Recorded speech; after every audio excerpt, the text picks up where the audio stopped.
Illana Burk, CEO of Your Life's Workshop, coach to entrepreneurs and solopreneurs across dozens of industries, and host of Good Business. With nearly 20 years' experience helping hundreds of clients create profitable, ethically driven, and sustainable businesses based on their life's work, I'm here to teach you how to do great work, make great money, and make a positive impact without feeling like you need a shower afterwards.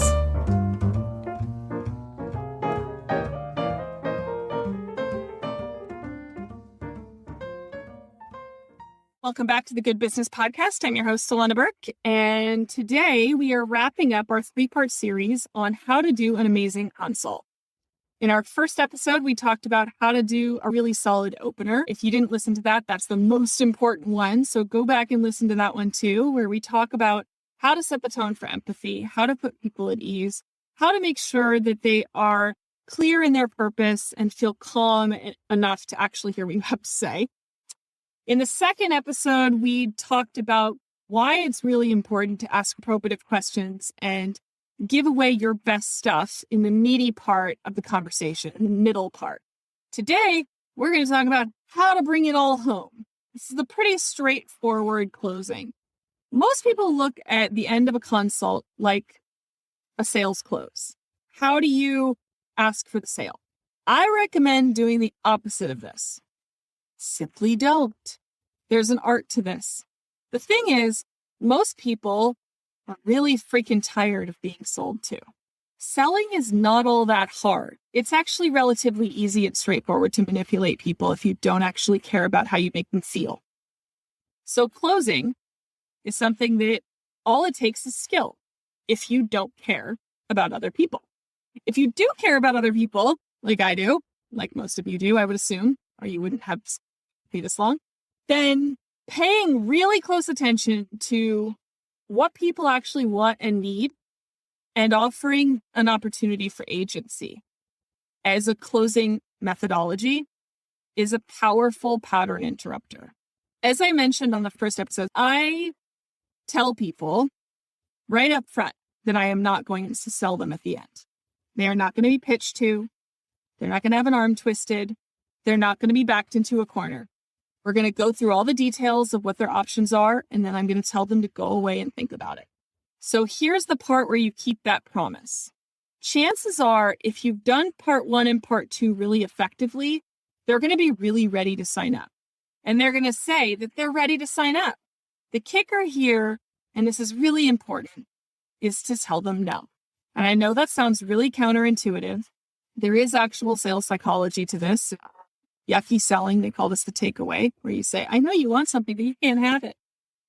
There's psychology to that. The more you tell somebody they can't have something, the more they want it.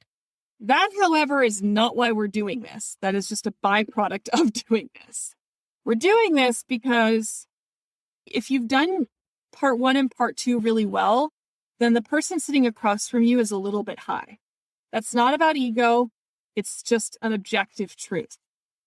When you've offered someone a refreshing and different approach than they've ever experienced before, and they desperately need what you're selling, and you are really legitimately a good fit, they are going to be a little bit high at the prospect of having found it. So the more fresh your information is, the more empathetically you deliver it, the more ready they will be, and the more willing they will be to sacrifice good decision-making. And this is the key. I have a firm policy in my business that if you can't afford my intro fee, then I won't let you put it on a credit card. I would rather spread it out over payments and have you begin a little bit later.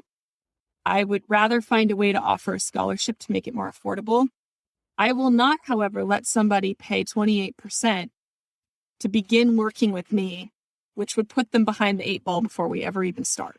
That's an ethical line I simply won't cross. When someone's super high and super excited to work with me, telling them that they cannot say yes right now until they have engaged with the people they most care about, be that spouse, cat, I don't care.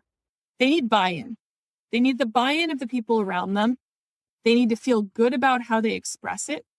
They need to be able to articulate it, the value of working with me, or they shouldn't be doing it. They need to do that independently of me. I want them to go away and think about it. I want them to put up objections in themselves, because I know for sure that if they don't do it now, they will do that later when they're irritated or frustrated with some part of the process of working with me. And that will result in a toxic dynamic between us and an inability for me to be able to keep my promises. So if I want a really good setup, I need them to push back. I need them to poke holes in things. I need them to challenge their own assumptions and to come down from the high of enthusiasm around wanting to change. For me, it's like I'm a business coach. I help people do better business. I help them make more money. Of course they want that. And I can easily convince them that I'm the person to do that. Therefore, I have to let them come down from that before they can make a clear-headed decision. I don't want them high. It's the opposite of normal selling strategy. Most sales strategists are going to tell you, get them as high as you can on all that dopamine and enthusiasm and excitement, and then get them to sign on the dotted line right freaking then. That is the kind of decision-making that ends marriages. That's the kind of decision-making that tanks businesses. That's the kind of decision-making that means that they're not looking at the big picture. They're just coming from a place of enthusiasm and id. That is not a client that I want. I want a client who comes at me with their critical thinking hat on, willing to challenge me, willing to challenge themselves, not just looking for another high. I want a decision that's made when they're sober. Otherwise, I can't do my best work. Because then, if they're making the decision when they're sober and calm, and they've talked it through and they've thought it through, and they can actually say, I got a lot out of this call, and here's how. That's somebody that when they're frustrated with the things that I'm telling them later, they're going to work with me. Instead of having that gnawing back of their mind, like, shit, it was all just smoke and mirrors, little assumption. It means that we can be collaborative partners. So don't be shy about walking away. Empower people. Give them an opportunity to have real agency. Don't encourage people to invest if they really can't afford it, because that's just plain shitty humaning. If someone can't afford it, they shouldn't hire you. And if you take their money, you're a shithead. And that's the truth of it. I am so tired of mincing words around this.